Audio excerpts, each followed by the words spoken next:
كتير قوي بيتصلوا عليا وبسمع منهم الجملة اللي بتتكرر مرات كتير جدا، وهي: هو انا بيحصل لي كل ده ليه؟ هو اشمعنى انا اللي بيحصل لي كل المشاكل دي والناس عايشة ومبسوطة اهي؟ الجملة دي بسمعها من راجل او من ست، ما بتفرقش خالص بقى. والحقيقة يا عزيزي ويا عزيزتي، انتوا مفيش حد بيعمل لكم اي حاجة. كل اللي بيحصل ده انتوا اللي بتعملوه في نفسكم. ايوه، زي ما سمعتوا كده بالظبط، انتوا المسؤولين عن كل اللي بيحصل لكم ده، لان انتوا استمرأتوا دور الضحية، عايشين في دور الضحية طول الوقت، وان انتوا مغلوب على امركم يا حرام، وان في قوة خارجية في الكون متآمرة عليكم وبتعمل كل المصايب وتحطها فوق دماغكم.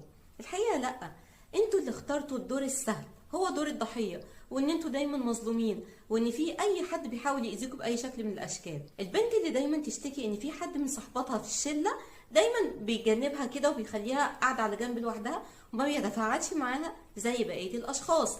دايما تقول: هي دي بتعمل معايا كده مع ان انا كويسة وبعملها حلو، هي ليه وحشة معايا كده؟ الحقيقة هي مش وحشة معاكي ولا حاجة، انتي دايما واخدة دور الضحية الشكاية اللي طول الوقت عمالة تنغصي حياة الناس اللي حواليكي بان انتي تشكيلهم همك وتقولي ان انتي مظلومة وحزينة.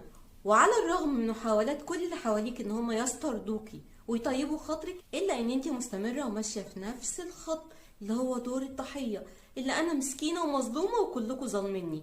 فبالتالي الشخصية دي بتبعد عنك لانها خدت منك كفايتها وزيادة، وما بقاش عندها اي طاقة تطبطب عليكي او تديلك اي مشاعر تاني. انتي مصيتي كل الطاقة الايجابية اللي جواها، فبالتالي هي حاولت تبعد عنك. يعني في الاول وفي الاخر الغلطة كانت غلطتك انتي. نفس الكلام بالنسبة للشاب اللي دايما حاسس ان كل اللي حواليه في الشغل بيضطهدوه، وان مديره بقى حطه في دماغه، وان هو يا حرام دايما مظلوم، وان كل الناس دي بتتآمر عليه وهو زي الفل ما بيعملش اي حاجة غلط. ولو حبينا ندعبس كده وراه هنلاقي ان كل مصيبة هو اللي كان سببها.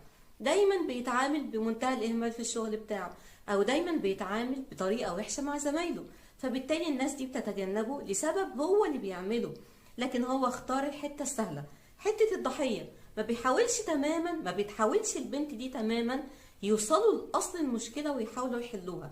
لا، السهل ايه؟ ان احنا نبقى ضحية. خلاص احنا ضحية، كل الناس اللي حوالينا ظالميننا واحنا زي الفل وما بنعملش اي حاجة.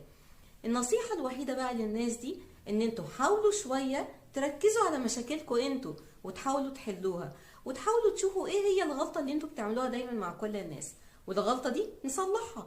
لو عملنا كده ومشينا بقى بعيد عن الزون بتاع دور الضحية ده وخرجنا بره وواجهنا مشاكلنا، هنلاقي ان كل حاجة ليها حل، وان احنا خلاص ما بقيناش ضحية، احنا بقينا فرد مسؤول عارف فين مشكلته وحاول يحلها، وحاول يخلي كل الناس بعد ما كانوا بيغفروا منه يقربوا منه تاني ويبقوا في الدايرة بتاعته.